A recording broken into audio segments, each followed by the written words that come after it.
Um feliz ano novo! Tudo de bom para você e para sua família. Aonde investir em 2023? Temos as 3 melhores ações para 2023. Roda a vinheta.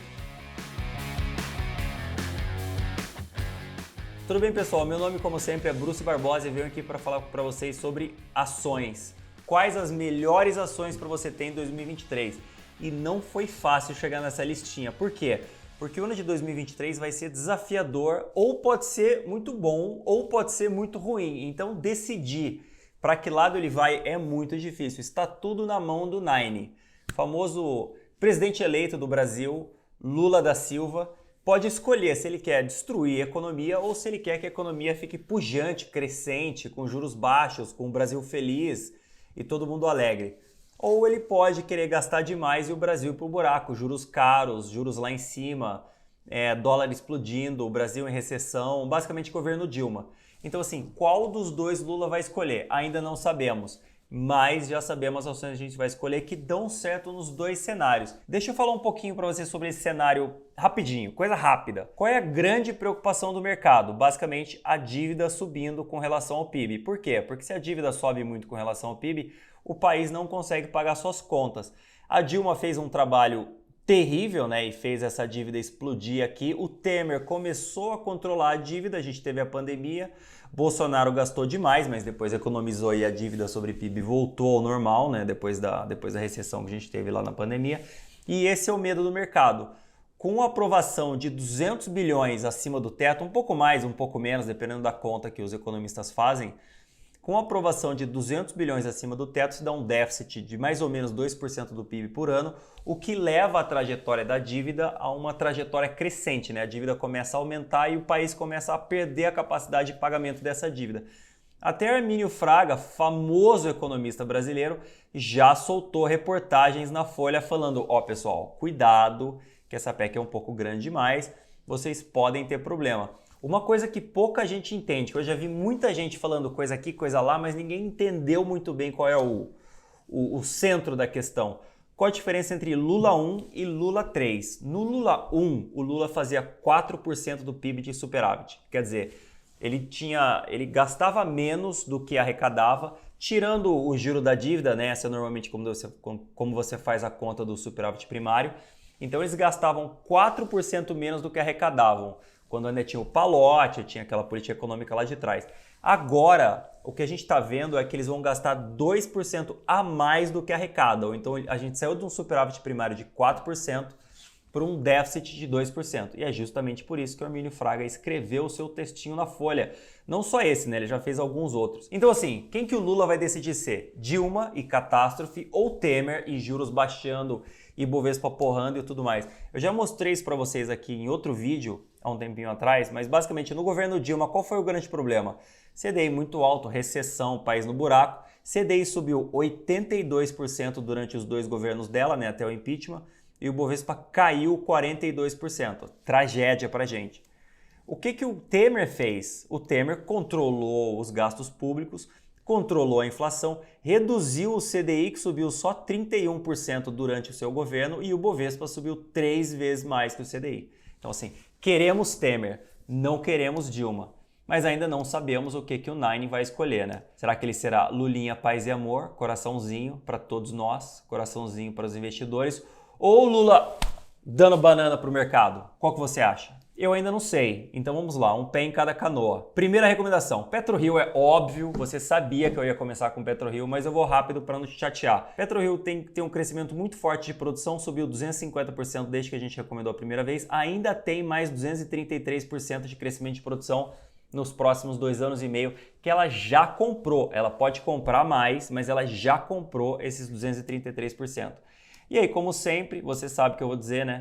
Cotações seguem resultados. As cotações de PetroRio subiram 1.100%, enquanto os resultados subiram 1.800% desde que a gente recomendou ela a primeira vez lá no comecinho de 2019. Então imaginamos que essa dinâmica de resultados continue. Talvez ela suba menos, obviamente, porque o resultado dela também depende do custo de produção, o que a gente chama de lifting cost, que já caiu bastante, pode cair menos, ou pode cair bem menos, mas a dinâmica de resultados vai continuar sendo muito positiva. 1.100% durante 3 anos e pouco, dá mais ou menos 12 vezes, foi o que o preço da ação subiu, né? Segunda recomendação, essa é mais um pouco bunda na parede, né? É um pouco mais conservadora, é um banco. Por quê? Bancos se dão bem com CDI alto. Por quê? Porque ele empresta dinheiro, ele sobe o preço do empréstimo, então ele consegue repassar com muita facilidade esse custo do capital mais alto. Então o BTG consegue repassar o custo de capital mais alto em algumas linhas, tipo crédito, na mesa de operações dele também não faz muita diferença onde está o CDI. E o banco vem crescendo muito forte nos últimos anos. Eu peguei aqui os últimos 5 anos. Nos últimos 5 anos as ações subiram 500% e o lucro subiu 240% mais ou menos. A gente teve uma reprecificaçãozinha de lucro, mas olhando o BTG contra os outros bancões, BTG está quase ao mesmo preço de Itaú e Bradesco para um banco que cresce muito, mas muito mais. BTG cresce mais ou menos 30% ao ano, enquanto os outros bancos têm dificuldade de crescer 15%. E a gente já está vendo o Bradesco ter problema com crédito, o Itaú ainda não teve. E o BTG tem uma forma mais estratégica de lidar com crédito. Ele dá crédito para quem, digamos, precisa muito e ele consegue meter um spread muito grande, então ainda vale a pena para ele. Ou então ele não precisa e ele consegue mesmo assim colocar um spread porque ele vende outros produtos de banco de investimento lá dentro. Sei lá, emissão de dívida, emissão de ações, fusões e aquisições e tudo mais. Então o BTG tem, digamos, uma pegada mais dinâmica assim. E você sabe, né? O Esteves é amigo de qualquer presidente. Ele já está lá abraçando o Lula desde que o Lula foi eleito, até antes do Lula ser eleito, né? Já até falou pro Haddad, ministro da Fazenda, não, vem cá, Haddad, vamos conversar, eu te ajudo, tá tudo certo e tal, recomendo umas pessoas para você. Então, assim, Esteves é ganhador de dinheiro, BTG é ganhador de dinheiro, pode ser um ótimo ativo para você ter mesmo com o Brasil em crise. E aí a nossa terceira recomendação, que o negócio ficou um pouco mais complicado, né? Agora um pouco é a pitadinha de sal, né? Sabe aquele turco que põe sal na carne assim? Aquela pitadinha de pimenta nos resultados, né? Simpar. Quem é Simpar? Simpar é uma holding que tem vários ativos lá dentro. Eu vou falar principalmente dos dois maiores, que é a Vamos e Movida. Simpar negocia hoje a 5,6 bilhões de reais, Vamos negocia 13 bi. Só que a Simpar é dona de 69% da Vamos. 69% de 13 bilhões são 9 bilhões. Então a Simpar deveria valer 9 bilhões só considerando a Vamos, mas ela não tem só a Vamos. Ela tem, vamos lá, a Vamos, ela tem a Movida, ela tem a JSL, ela tem a CS Brasil, que é pequena, ela tem a Automob, que também é pequena, a BBC, que também é pequena, e a CS Infra, que também é pequena. Então vamos considerar só as 3 grandes. JSL, que é um negócio que para mim é ruim, que é um negócio de logística, que basicamente fornece transporte para as grandes empresas. Eles gostam, eu não gosto desse negócio. Esse negócio tem uma margem baixa, é como o grupo começou, hoje em dia já é bem menor no grupo, dá para você ver como as outras empresas cresceram bastante. Movida é um ótimo negócio de aluguel de carros, mas pode ter problema se o Brasil for Dilma. Se o Brasil for Dilma, o giro vai ficar muito alto, talvez eles tenham problemas para continuar crescendo a frota. A gente não gosta de empresa que não cresce, a gente gosta de empresa que cresce. Já Vamos é uma empresa que aluga caminhões. Se a empresa precisa transportar o seu produto para o porto ou para o seu consumidor e tudo mais, ela precisa de caminhões. Independente de como está o Brasil. Se é Dilma ou se é Temer, ela precisa de caminhões. Então ela precisa do serviço da Vamos. E o que é melhor ainda da Vamos, que é um negócio que consegue fazer que ela ganhe na crise? A Vamos aluga os caminhões e cobra, digamos, mensalmente. Se a empresa não fala, não quero alugar o caminhão, vou comprar, ela precisa pagar o caminhão. Então, quando ela aluga, ela pode vender o caminhão que ela já tem, ela recebe o dinheiro, quer dizer, a empresa fica capitalizada. Então, uma empresa com problema recebe o dinheiro e começa a pagar. Ao invés de pagar de uma vez o caminhão, começa a pagar o caminhão em parcelinhas. E vale a pena, né? Se ela fizer a conta, ela vai ver que vale a pena, porque a Vamos tem um custo de capital muito mais baixo que as empresas. Então, a Vamos, a gente até conversou com eles recentemente, eles não estavam nem aí pro Lula. Eu falei, e aí, como é que tá e tal? O que vocês estão vendo de cenário? Eles, cara, assim, não faz nenhuma diferença pra gente. Continuamos crescendo absurdamente. Quando a gente fez o IPO, o crescimento era para ser de mais ou menos 30% ao ano.